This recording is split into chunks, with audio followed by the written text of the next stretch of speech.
ആറ്റിൻവക്കിൽ വലിയ ഒരു മാളിക വീടുണ്ടായിരുന്നു. അവിടുത്തെ നങ്ങേലി പെണ്ണിന് വളരെ നാളത്തെ പ്രാർത്ഥനയുടെ ഫലമായി ഒരു പൊന്നുണ്ണി പിറന്നു.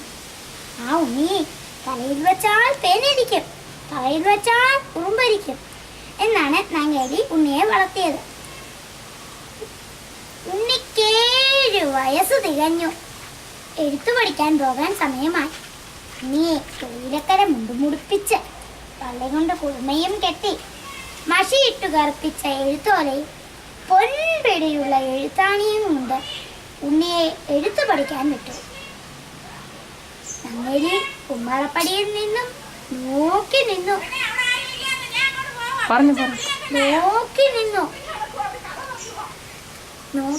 ഉമ്മറപ്പടിയിൽ നിന്നും ഉണ്ണി പോകുന്നിടം വരെ നോക്കി നിന്നു. കാടും മേടും ഒക്കെ കഴിഞ്ഞു. നങ്ങേലി ഉണ്ണിയെ നേരം സന്ധ്യയായി. ഉമ്മരച്ചോട്ടിലിരുന്ന് ഉണ്ണിയെ ഒരു പെൺകുട്ടി വിളിച്ചു. കാടും മേടും ഒക്കെ കഴിഞ്ഞപ്പോൾ ഒരു പെൺകുട്ടി ഉണ്ണിയെ വിളിച്ചു. ഉണ്ണി, പൊന്നുണ്ണി, പൂങ്കരളെ, എന്റെ കൂടെ വരൂ. നമുക്ക് പൂമരച്ചോട്ടിലിരുന്ന് മാല കോർത്ത് കളിക്കാം. മുല്ലപ്പൂ മുന കൊണ്ട് മാന്തളിരിൽ എഴുതിയും പഠിക്കാം. വരൂ എന്റെ കൂടെ. ഉണ്ണി പറഞ്ഞു, പാടില്ല പാടില്ല, ഞാൻ എഴുത്ത് പഠിക്കാൻ പോവുകയാണ്. പിന്നെയും ആ പെൺകുട്ടി, പൊന്നുണ്ണി, പൂങ്കരളെ, വരൂ എന്റെ കൂടെ. ഉണ്ണി ആ പെണ്ണിന്റെ വാക്കിന് വഴങ്ങി എഴുത്തോലയും എഴുത്താണിയും ദൂരേക്കെറിഞ്ഞു. ആ പെണ്ണിന്റെ കൂടെ ചെന്നു. ആ പെണ്ണ് ആരായിരുന്നെന്ന് നിങ്ങൾക്കെല്ലാവർക്കും അറിയണ്ടേ? അതൊരു ഭൂതമായിരുന്നു. ഭൂതത്തിന് ഇരുമ്പുണ്ടെങ്കിൽ ആരെയും തൊടാൻ കഴിയില്ല. അതുകൊണ്ടാണ് എഴുത്താണി കളയാൻ പറഞ്ഞത്. നേരം സന്ധ്യയായി. ഉണ്ണിയെ കാണുന്നില്ലല്ലോ. നങ്ങേലി ആളില്ലാ പാടത്തും ആറ്റിൻവക്കിലും എല്ലായിടത്തും അന്വേഷിച്ചു. ഉണ്ണിയെ കണ്ടില്ല.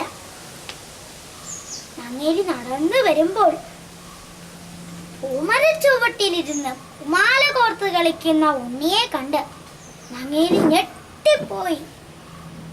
ഭൂതത്തിന്റെ അടുത്ത് നങ്ങേലി പറഞ്ഞു, ഭൂതമേ, എന്റെ പൊന്നുണ്ണിയെ തരുക. ഭൂതം പല അടവുകളും എടുത്തു. ആദ്യം കാട്ടുതീയായി ചെന്നു. അമ്മ കണ്ണുനീര് കൊണ്ടാ തീ കെടുത്തി. പിന്നെ കൊടും കാറ്റായി ചെന്നു. അമ്മ കുറ്റി പോലെ അവിടെ നിന്നു. പിന്നെ ഭൂതം മറ്റൊരടവെടുത്തു.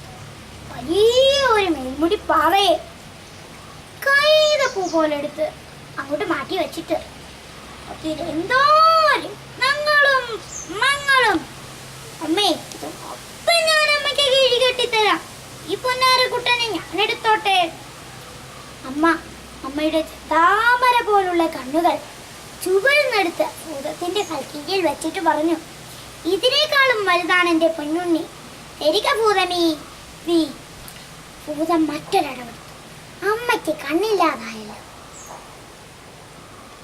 അടുത്തു നിന്ന് തെറ്റിക്കം പൊടിച്ച് ഒരു മന്ത്രം ചൊല്ലി ഒരു കുട്ടിയെ വരുത്തിയിട്ട് പറഞ്ഞു, അമ്മയുടെ പൊന്നോമ്മനെ ദാ നിൽക്കുന്നു.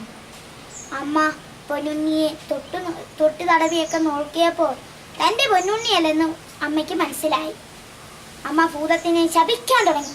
പെറ്റ വയറിനെ വഞ്ചിക്കുന്നോടെ കൊട്ട ഭൂതമേ. അമ്മ ശപിക്കാൻ തുടങ്ങിയപ്പോൾ ഭൂതം ഞെട്ടി വിറച്ചു. അമ്മേ, എന്നെ ശപിക്കരുതേ. അമ്മയ്ക്ക് ഞാൻ ഈ പൊന്നുണ്ണിയെ തിരിച്ചു തരാം. അമ്മ എന്നെ ശപിക്കരുതേ. അമ്മയുടെ കണ്ണും ഞാൻ തിരിച്ചു തരാം. അമ്മയുടെ കണ്ണും കൊടുത്ത് പൊന്നുണ്ണിയും കൊടുത്തപ്പോൾ പൂനിലാവ് പോലെ പുഞ്ചിരിച്ചു കൊണ്ടു നിൽക്കുന്ന പൊന്നുണ്ണിയെ കണ്ട് അമ്മ കെട്ടിപ്പിടിച്ച് ഉണ്ണിക്കൊരു ഉമ്മ കൊടുത്തു. പിന്നെ ഭൂതത്തിനൊരപേക്ഷ. ഭൂതം പറഞ്ഞു, അമ്മേ, എല്ലാ മകരക്കൊയ്ത്തിനും കഴിയുമ്പോൾ ഉണ്ണിയെ ഞാൻ വന്ന് കണ്ടോട്ടെ. അമ്മ പറഞ്ഞു, കണ്ടോടൂ പറഞ്ഞു.